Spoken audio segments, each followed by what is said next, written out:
Good morning, everyone. This video is going to go through the 5C3 worksheet and also the text so that you will more fully understand the Latin. So let's begin with the text. So, with which things having been finished, all things are declared quickly through messengers to Cicero. But a huge care and happiness at once occupied that man, for he was happy, understanding, with the conspiracy having been laid open, that the state was snatched from dangers. Further, however, he was anxious, with so many citizens having been caught.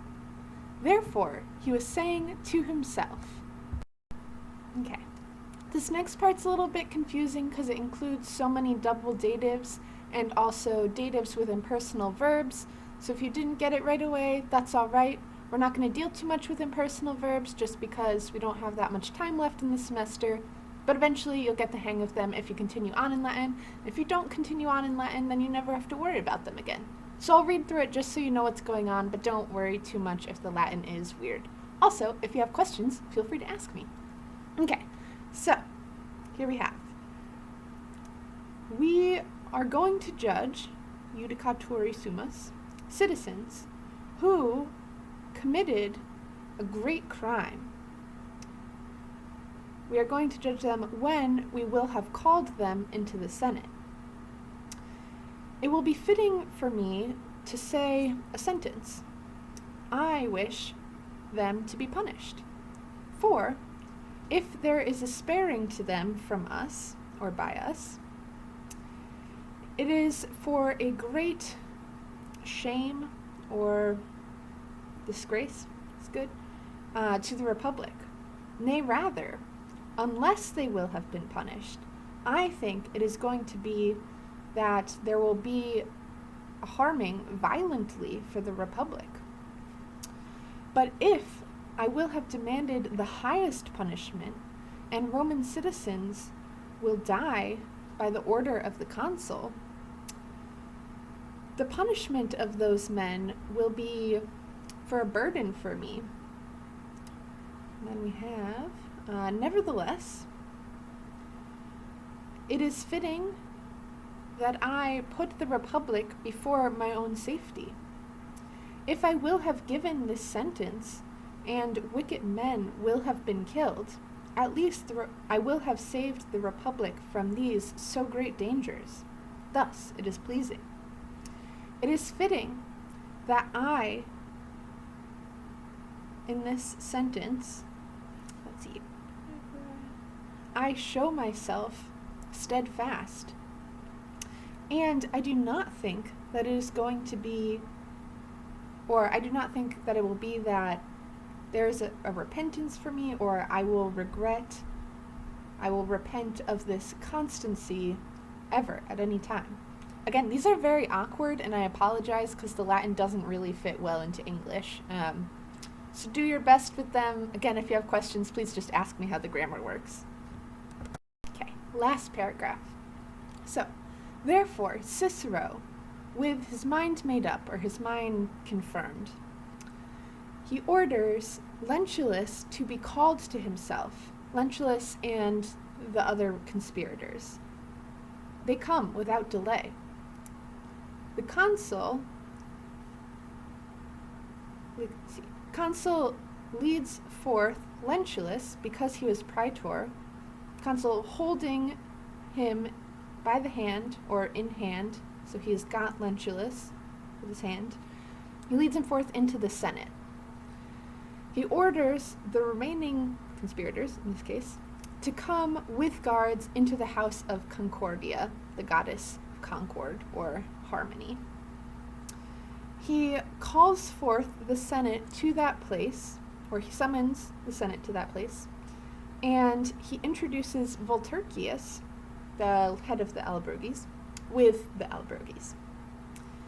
He orders the praetor Flaccus to bring the letters to that same place, Eodem, the letters which he had received from the legates.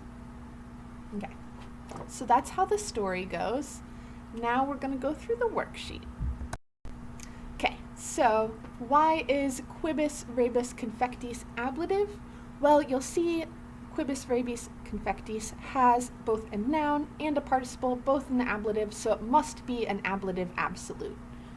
Really the only option here, agent, can't be that, not a person, not a time word, doesn't really make sense for means, so definitely an ablative absolute. What is the person, number, tense, voice, and mood of declarantur? So you have that NT, so it must be third person plural.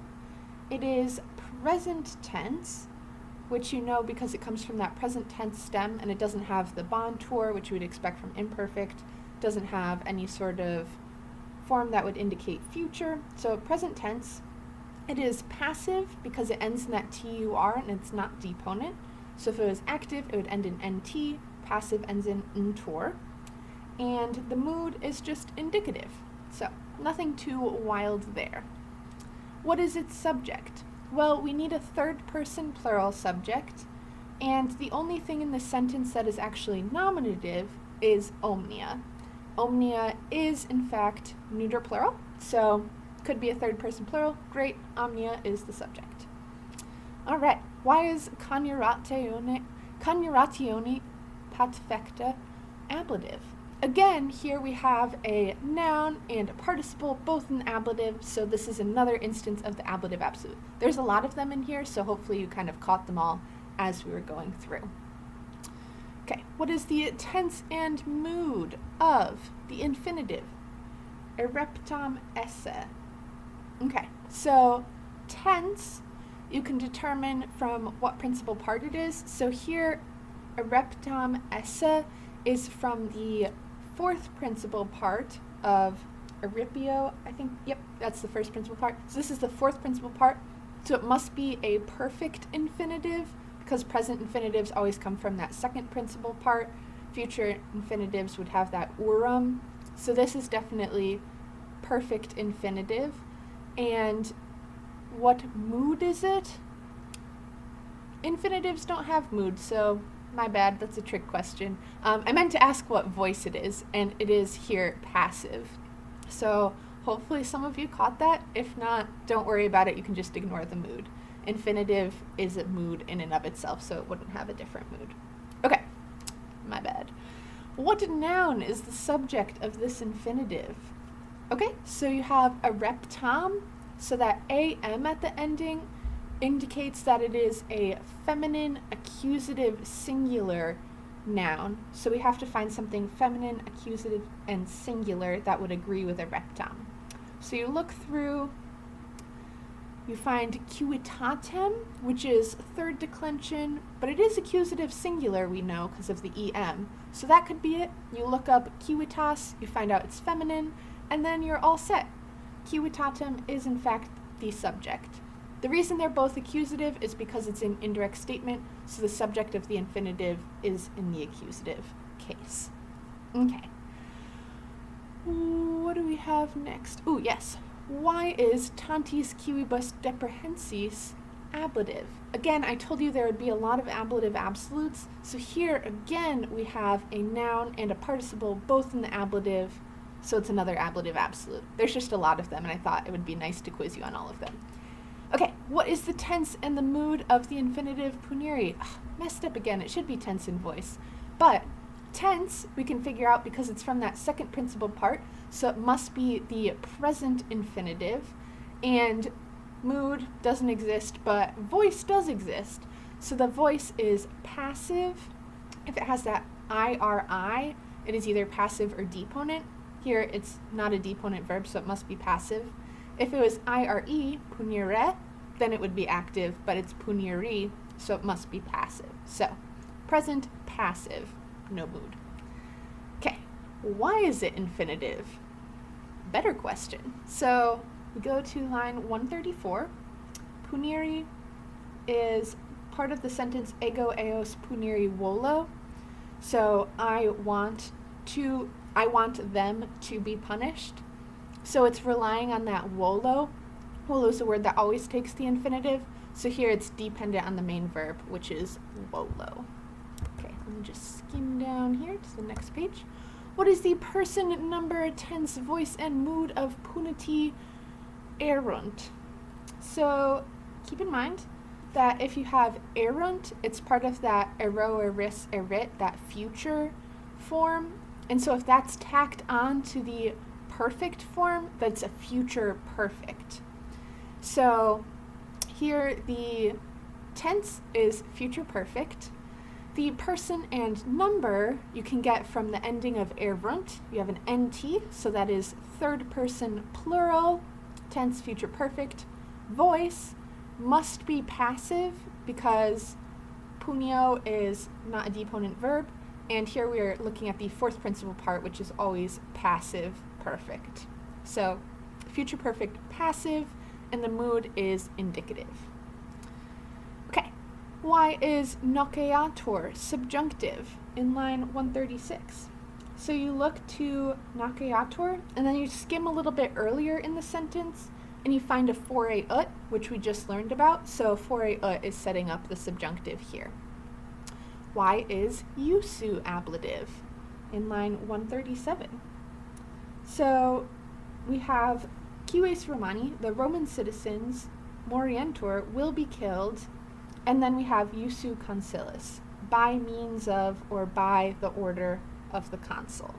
So it's an ablative of means here, which you can tell from the meaning of the sentence, but if you wanted to eliminate some of the other ones, can't be an ablative absolute because it's just one word, not relying on anything else.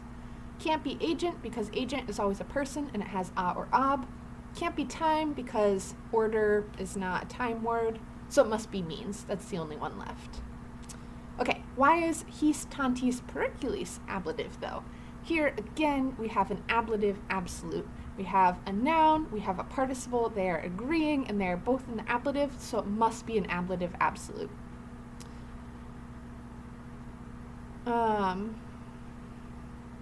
Actually,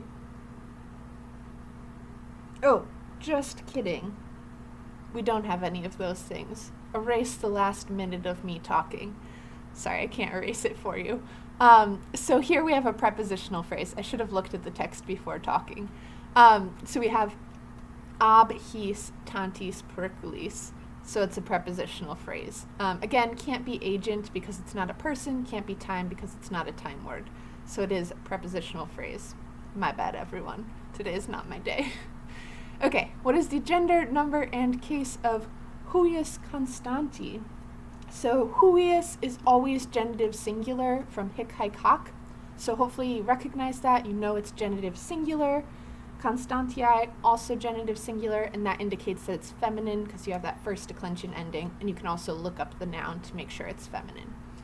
Okay, why is confirmato animo ablative?